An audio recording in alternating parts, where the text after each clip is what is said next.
Hey Sunday school teacher, welcome to this week's YouTube clip to help you prepare for this week's lesson. We're looking at lesson 38. The lesson is entitled Faith Against All Odds, and we're looking at the character of King Hezekiah. If you notice, the main passage is found between 2 Kings chapter 17 all through 2 Kings chapter 19. And if you notice the supporting passages that they ask you to consider, there's a lot.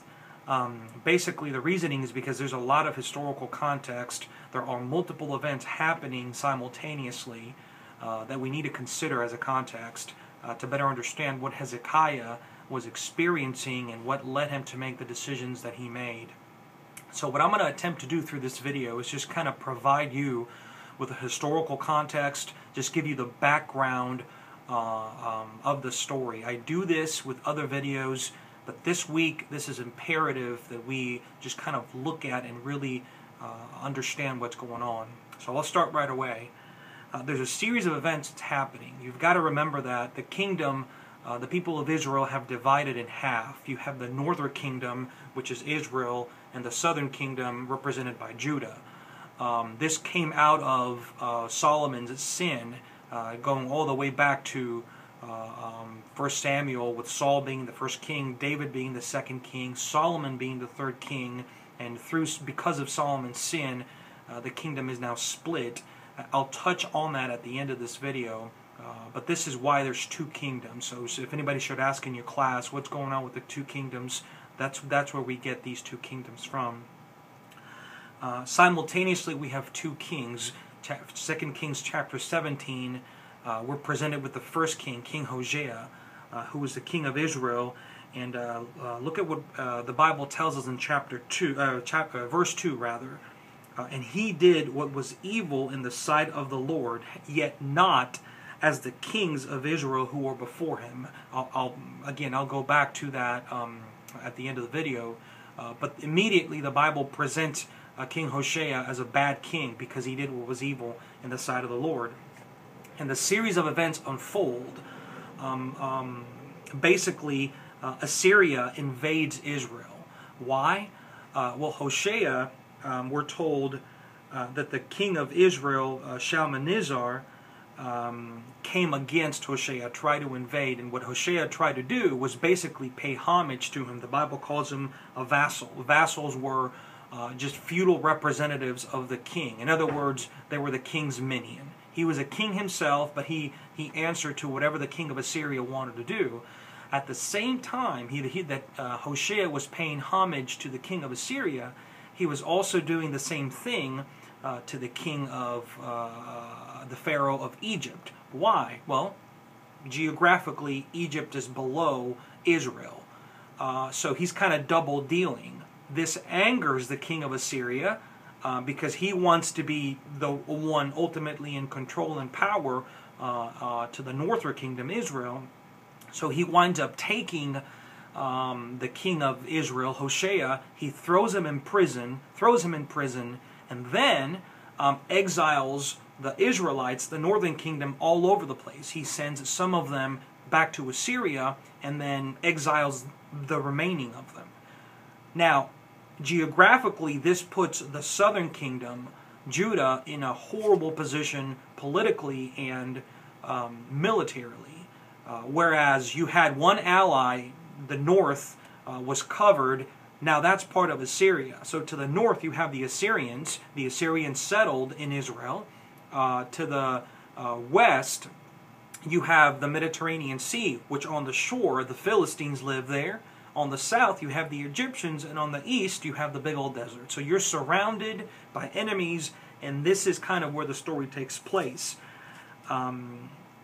Listen to why this happened, though. Why would just a bad king, why would God punish and exile all the people if this was just the bad king, double dealing? Well, listen to what chapter 17, verses 7 and 13 through 14. Verse 7 says, "And this occurred because the people of Israel had sinned against the Lord their God." This wasn't just the king or the people. "Who had brought them out of the land of Egypt from under the hand of Pharaoh, king of Egypt, and had feared other gods, This was basically the one consistent sin through the history of the people of Israel: idolatry. Listen to verses 13 and 14. Yet the Lord warned Israel and Judah by every prophet and every seer, saying, "Turn from your evil ways and keep my commandments and my statutes, in accordance with all the law that I commanded your fathers and that I sent you by my servants the prophets." But they would not listen. So this is their punishment. In the meantime, chapter 18, the second part of the story, what's happening in chapter 18 happens simultaneously with chapter 17. Hezekiah comes to power in Judah. And look at this comparison between Hezekiah and Hoshea. Chapter 17, verse 2 tells us, and he did what was evil in the sight of the Lord, speaking of Hoshea. But look at what the Bible, or how the Bible speaks of Hezekiah, chapter 18, verse 3. And he did what was right in the eyes of the Lord. So immediately we see this dichotomy. The northern people were ruled by a bad king. Why was he bad? Because he did what was evil in the sight of the Lord. The southern people, Judah, were ruled by a good king. He did what was good in the sight of the Lord. Both of their decisions lead to different results, and we'll get to that. So what happens after that? Well, the Assyrians take over the northern kingdom, Israel, and of course they want to do the same with the southern kingdom. So in 2 Kings chapter 18, verse 13, in the 14th year of King Hezekiah, Sennacherib, he's the new king of Assyria, came up against all the fortified cities of Judah and took them. Once he's taken the north, he wants to do the same with the south. So he starts laying siege on the fortified cities, on the military posts of the southern kingdom where Hezekiah is king. He's just following pattern with what he did up on the north. And Hezekiah initially responds by trying to bargain with him. He doesn't want he doesn't want the result to be the same as what happened to the northern kingdom. Look at verse 16. At that time Hezekiah stripped the gold from the doors of the temple of the Lord and from the doorsteps that Hezekiah king of Judah had overlaid, and gave it to the king of Assyria. The situation was so desperate. Hezekiah was so afraid of the Assyrians that he was taking the gold from the temple of God, giving it to the Assyrians, so they would be appeased, so they would feel great, so they would leave them alone and not destroy them, not exile them like they did with the northern kingdom. The story does not end there. This continues. Basically, the Assyrians are not appeased. Not only do they want to continue receiving stuff, but they ultimately want to take control over Judah.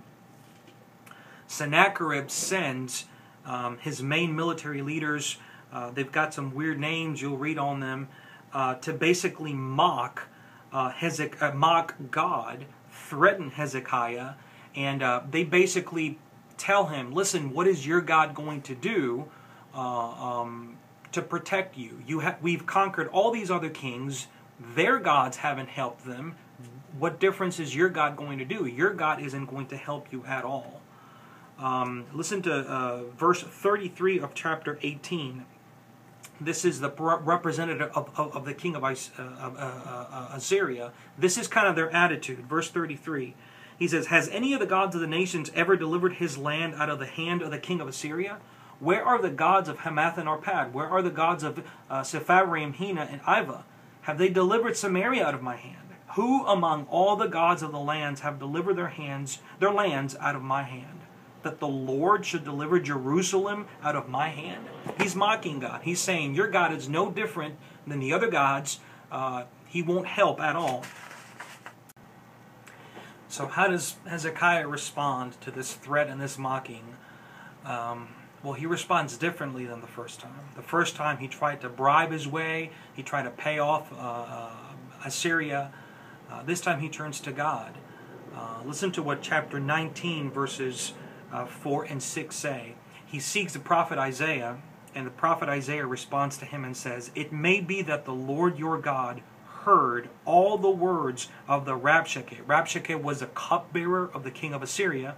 who presented this news to him, whom his master, the king of Assyria, has sent to mock the living God, and will rebuke the words that the Lord your God has heard. Therefore, lift up your prayer for the remnant that is left. Verse 6, Isaiah said to them, say to your master, thus says the Lord, do not be afraid because of the words that you have heard, with which the servants of the king of Assyria have reviled me. Behold, I will put a spirit in him, so that he shall hear a rumor and return to his own land, and I will make him fall by the sword in his own land. So Isaiah reveals a prophecy to him, telling him the king of Assyria will die by a sword in his own land. Things don't end there. Sennacherib continues to defy the Lord. He sends yet another letter. First he had sent this group of emissaries. Now he sends a letter continually to mock God. And Hezekiah again turns to the Lord, opens up the letters on the floor, lays before them, and prays to God.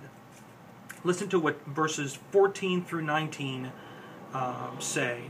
Hezekiah received the letter from the hand of the messengers and read it. And Hezekiah went up to the house of the Lord and spread it before the Lord. And Hezekiah prayed before the Lord and said, O Lord, the God of Israel, enthroned above the cherubim, you are the God, you alone, of all the kingdoms of the earth. You have made heaven and earth. Incline your ear, O Lord, and hear. Open your eyes, O Lord, and see, and hear the words of Sennacherib, which he has sent to mock the living God.